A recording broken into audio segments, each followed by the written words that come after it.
I'm Erica here at the Emerald Coast Science Center, and we are going to continue Cody's lesson from last week, a couple weeks ago, about bones. So this is your third installment of bones here at the Emerald Coast Science Center. So I thought I would tell you guys some weird bone facts. Some are about humans and some are about animals. So the first thing I want to talk about is humans. So humans have a lot of bones, right? And bones are really, really important because it keeps us standing upright, we can move around, we can do things. If we didn't have any bones, we'd kind of be like a worm, like wiggling around on the ground. So bones are really, really important because we need them. So bones you can see on our little friendly skeleton right here, hello. They are all over our body and they're really, really cool because in a way they're kind of magical because if we break a bone, it'll heal itself. So usually if you break an arm, what happens? You go to the doctor and they put a cast on your arm and then it heals itself and it's protected. But what happens if you break something like a rib? What happens if you break something inside of your body? You can't put a cast on it, right?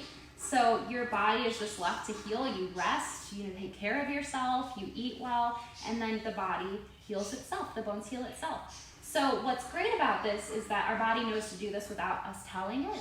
But at the same time, when a bone is broken, it'll often heal stronger than it was before, which makes it harder to break it in the future. So the problem here is that sometimes it's great, sometimes it's not so great if the bone has to be reset. So sometimes when a bone fractures, it'll fracture like this, and then if you reset it, it'll go back to normal, but if you don't, it'll heal like this. So I have a picture of that. So this is a femur. So the femur is this part of the body right here, your thigh bone. So this is a picture of what a femur should look like, and this is a picture of a femur that was broken and then healed poorly. So you can see that it's smaller and it's a little thicker right here, which is good. The thickness means it's harder to break, but you can see this person ended up having a leg that was shorter than the other because it healed poorly. So they probably ended up walking with a limp, but it did heal itself, which is pretty cool. So bones are magical. So my next question is, do you think that adults or babies have more bones? So everybody out there that thinks adults have more bones, I want you to raise your hands. Everybody out there that says babies have more bones, raise your hands. So all the people that said adults are incorrect, you're wrong. It's babies that have more bones, which is crazy because babies are so little, right? How could they have more bones than me? But that's how it is. So the reason, there's a reason behind this, but adults, we have 206 bones and babies have around 300. So adults, our 206 bones, half of those, 106 of those bones are in our fingers and our toes. And these are called phalanges. And I want you to say that with me because it's a really fun word to say, phalanges. And when you say it, I want you to go like this, phalanges. So phalanges are in our hands and they're in our feet. So 106 bones in our body are in our hands and our feet, which is crazy, phalanges. So we have a lot of bones. He is, oh no, it's okay, it's really cloudy out today. He doesn't need those. So we have these hands and bones, hand and feet bones, right? Our phalanges, and we have a bunch of other bones. Babies have 300 bones because as they get older, some of these bones fuse together. So this is an example. This is a tibia. So a tibia is this bone right here. It's our shin bone right here. So the tibia, this is a picture of a tibia. So we have a baby, we have a 1.5-year-old, and if you see the 1.5-year-old, it's not just one bone, it's actually 3. There's one at the top and the bottom. So as we get older, 6-year-old, 10-year-old, 12-year-old, and 18-year-old, these bones fuse to create one bone. And that's why as we get older, we get less and less bones because these bones start to fuse together. So makes sense, right? So the reason that babies have more bones than adults is because babies are little. When they're learning how to crawl, when they're learning how to walk, they're gonna fall a lot, right? So if you guys have little brothers and sisters, you notice they fall a lot. And that's because they're learning. And that's Mother Nature's way of kind of protecting them and keeping them safe. Because if they're learning how to crawl and learning how to walk, they're gonna fall a lot. And when they fall, it's harder to break little bones than big bones. So if they have a bunch of little bones, they're more protected and they kind of bounce. So if any of you guys have a little brother or sister, watch them when they're like playing, and if they fall, they kind of bounce and they're okay. And that's because they have so many little bones and cartilage, which we'll talk about in a little bit, and that helps soften that impact and keeps them from hurting themselves. So it's a good thing that babies have more bones. All right, so do you guys want to know, oh, one more fun fact, our kneecaps, so our kneecaps are right here, our patellas. These actually are made of different bones, and they don't fuse into one bone until we're 3 years old. So if you're younger than 3, there's a bunch of little bones that are floating around that make that up. And then if you're over 3, you just have one knee bone in each knee, our patella. So pretty cool. So another fun fact is our jaws. So we have our mandible is right here, and our maxilla. So we have the top of our jaw is the maxilla, the bottom is the mandible. These parts of our bodies, humans have 2 sets of teeth, right? So a lot of animals, sharks have lots of teeth that constantly grow, but humans, we only get 2 sets. We have our adult teeth and we have our baby teeth. So you are born with both sets. And you know, as you age, your baby teeth fall out, the tooth fairy comes, and you, as an adult, if you lose your adult teeth, then, oh well, you have to get fake teeth, right? They don't grow anymore. So do you guys want to see what your mouths look like right now with all of your baby teeth and adult teeth in there? And I have to warn you, it's kind of freaky, but who wants to see it? Raise your hands. All right. This is what your jaw looks like right now. It's crazy, right? It's kind of like out of like a monster movie, a scary movie. So all those teeth are inside your mouth right now. And then when you lose them, the adult teeth come in from the top and grow in to replace the baby teeth. So you guys look a little crazy right now with all those teeth in your mouths. You have so many teeth. So pretty weird, right? Weird fun fact. All right, so let's talk about bones and cartilage and the difference between them. So when we're born, and this is the last human fact, and then we'll move to animal facts. When we're born, our skulls are really, really big compared to the rest of our body. And this is why babies look so funny. So have you guys ever thought to yourselves, wow, that baby looks really funny? There's a reason for it, and it's because baby skulls are really, really big. So you guys can see there's a newborn baby right here, and see how his skull kind of looks like an alien, right? So, and the reason that baby skulls look so much weirder than regular skulls is because they're made of more parts. So our skulls, as children and humans, children and adults, by the time we age and we're a grown adult, our skull is made of 22 different elements of bone and cartilage. But when we're a baby, a newborn, there are 45 different elements of bone and cartilage here. So the reason that there's so many different parts in the skull of babies is because when the baby's being born, that skull needs to be a little flexible, and cartilage is very, very flexible. So when the baby's being born, the skull is moving and it's flexing and it's made of lots of different parts, and then that baby is able to protect its brain and to be born safely, right?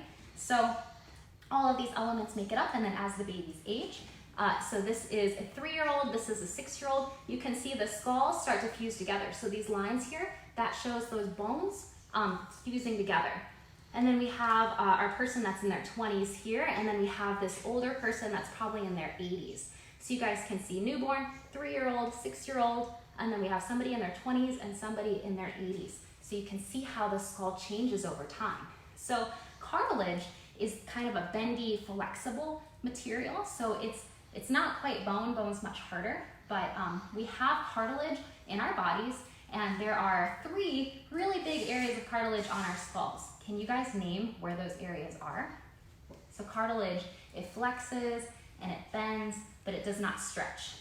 So can you think of any areas on your face that bend and flex, but don't stretch? Anybody? So I'll give you a hint. The nose is one, and then our ears are the other piece of cartilage on our bodies. So you want to wiggle your nose, wiggle your ears. See how that's different, because like we can't really do that to our arm because our bone is too hard, but we can definitely bend our ears around and flex it and bend our noses. So pretty cool. And then you might be thinking like, oh, your earlobe's stretched. Well, that's skin, so that's not cartilage. Cartilage is up at the tops. So you guys will notice on these skulls, you can't really see the cartilage. You can't see the nose or the ears, and this is because over time, cartilage ends up degrading, deteriorating, and it wears away. So we're not going to see that on any skulls. but the bone does last. So we are still able to see the bone, which is pretty cool. So I want to talk to you guys really quick about the jaw. So over here, look at the 20-year-old and then look at the 80-year-old, and you guys can see the jaw right here, this mandible is very, very thick.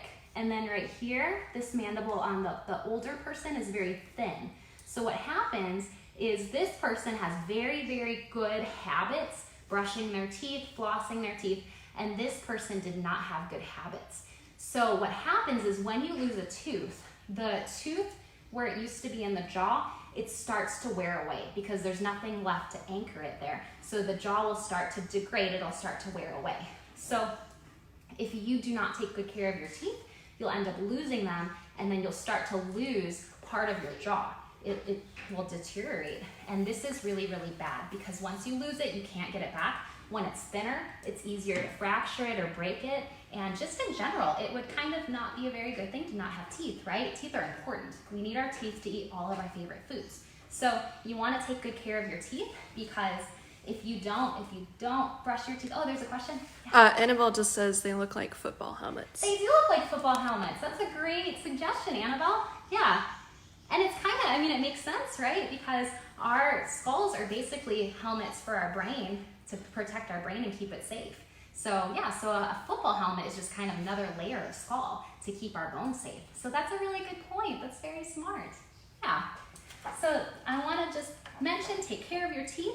Make sure you are brushing your teeth twice a day and you're flossing, because if you don't take good care of your teeth, you're going to end up looking like this guy. And we don't want to look like this guy, right? So take care of your teeth and keep them healthy. All right. So are we sick of learning about humans? Do we want to learn about some animals now? All right. So cartilage, let's continue talking about cartilage. So cartilage is that bendy stuff, our nose, our ears, that's our cartilage. So what animal out there is made, doesn't have any bones, and is made purely of cartilage? Do we know? Are some of you saying snakes? Snakes don't have bones? That is incorrect. Snakes have bones, and Cody talked about this last time. So you can see the snakes are mostly made of rib bones. There's a lot of rib bones there. So this is not the snake. He is not who we're looking for. What animal has no bones? I'll give you a hint. This is his jaw. This is our shark friend, right? So sharks don't have any bones. They are made of cartilage and muscle and tissue. So our shark friends, the reason that they don't have bones is because bones would slow them down, basically. So bones are heavy, they wouldn't be as flexible, but cartilage, like we talked about with our ears, cartilage is super flexible. So these sharks, they're able to move really fast through the water, and they're able to make really sharp turns to capture their prey.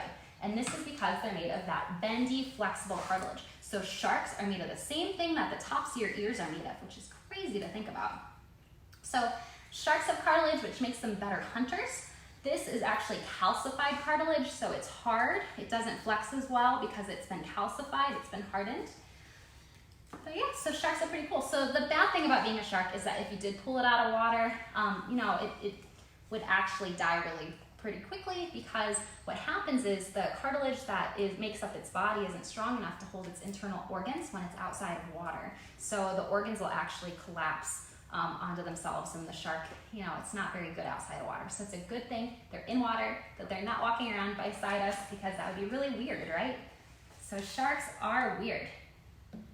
And then another fun thing is that stingrays, if you think about stingrays, those are also made of cartilage. So when you see a stingray like flapping in the water, it's kind of like a big ear swimming. So think about that next time. It's like a big ear, all that cartilage. All right, next I want to talk to you guys about eyes. So eyeballs are really important, right? We need eyes to see. I think eyes are kind of gross, but they're important. So some animals have eyes in the front. These are front-facing eyes. So humans have these, a lot of animals, primates, so monkeys and apes have these.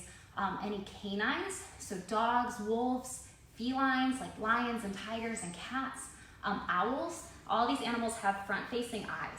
So usually predators have these eyes, and this is because we need it to gauge distance. So if we have front-facing eyes, we can tell what's closer and what's further away from us, and that distance between. So this is important when you're hunting, right? because you don't want to get too close to something and scare it off. You want to kind of sneak up a little bit. Like a lioness, you want to kind of sneak very, very quietly. So front-facing eyes are very, very valuable. And then we have animals that have side-facing eyes. So like our deer here, our bison, they have eyes on the sides of their head. A lot of chickens, cows, different birds, different fish, they have eyes on the side of their head. And so these eyes, these side eyes, are good for peripheral view. So we can see everything on this side, and stuff in the front. So humans, us, we can see like this. But animals with side-facing eyes, they can see like this, which is pretty cool. And then owls, because their spine is different, so they can go all the way. They can rotate their head all the way around, so they're cool too. So animals that have these side-facing eyes, they are usually looking for things that are going to eat them. So these front-facing predators, they have to be on the lookout for them. So make sure there's no lions or tigers, things that can eat them. So they're always on the lookout for all those scary animals. So some animals have really small eyes, like a lot of fish or birds have small eyes, and then some animals have really big eyes. So I'm going to talk to you guys about an animal named a tarsier. So a tarsier is super duper cute, and it's somewhere between a monkey and a lemur. So you guys can see how cute he is and how big his eyes are.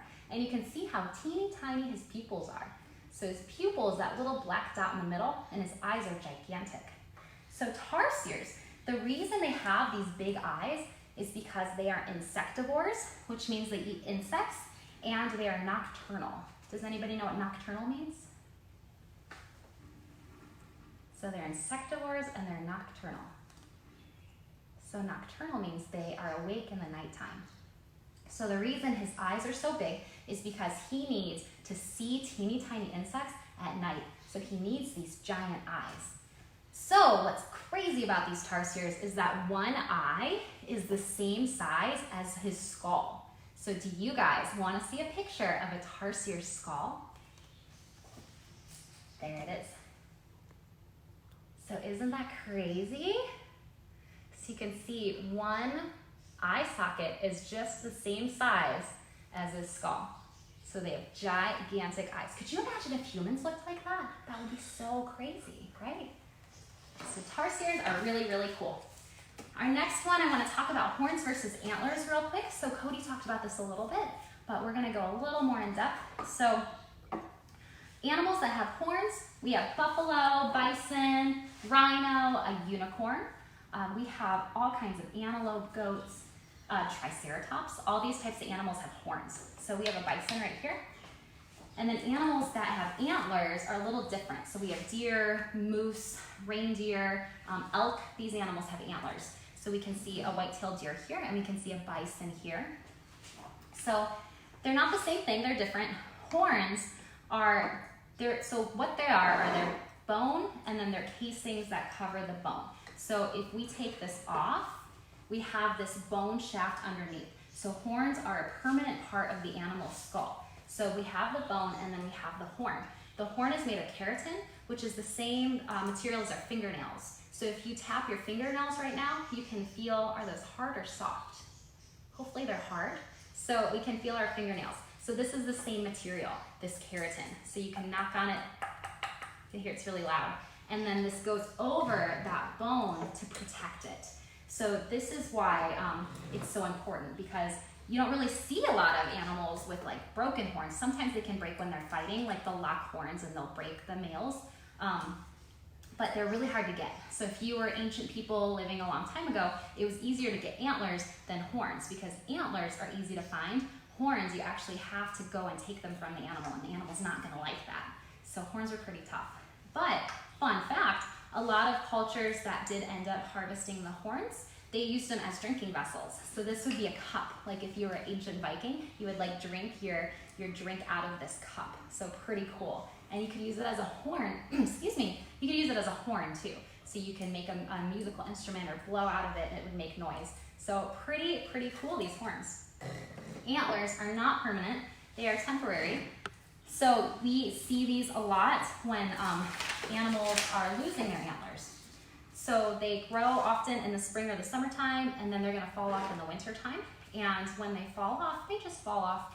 And You can find them in the woods, and it doesn't really hurt the animal. Usually they'll rub them, like when they're growing in, they'll rub them against trees because it's itchy. So we have these antlers, and you can find them in the woods. So people would use these for tools a lot. So they might make needles out of that to do sewing, or they might make a hammer, because these are really, you can see the ends of them are pretty sturdy. So they might hammer stuff with them, or you can use it to the handle of a knife. So there's a lot of different things you can do with the antlers.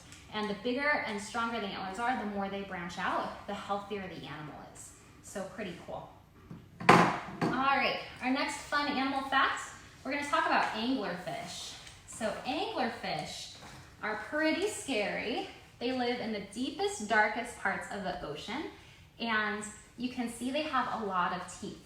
So anglerfish, they usually live about a mile below the surface, so they're way too deep for humans to see when we're swimming, because we can't swim that deep. So anglerfish can grow up to 3 feet in length, so they can grow to be really, really big. And they're known for having this mouthful of really, really scary teeth. So this is a 3D model of an anglerfish, because it's really hard to find real anglerfish, because by the time they make it up to the surface, they're usually pretty degraded. Their bodies aren't really what they used to look like. So this is a skeleton though, we can see their bones. So the anglerfish, they have these big mouths, and when they are catching their prey, they are able to open the mouth and their stomach really, really big, and this allows them to swallow things that are 2 times the size of their bodies. So they can open their mouths really huge, open their stomachs, and then swallow these really, really big animals that are much smaller. So it's pretty cool. So these guys are pretty scary.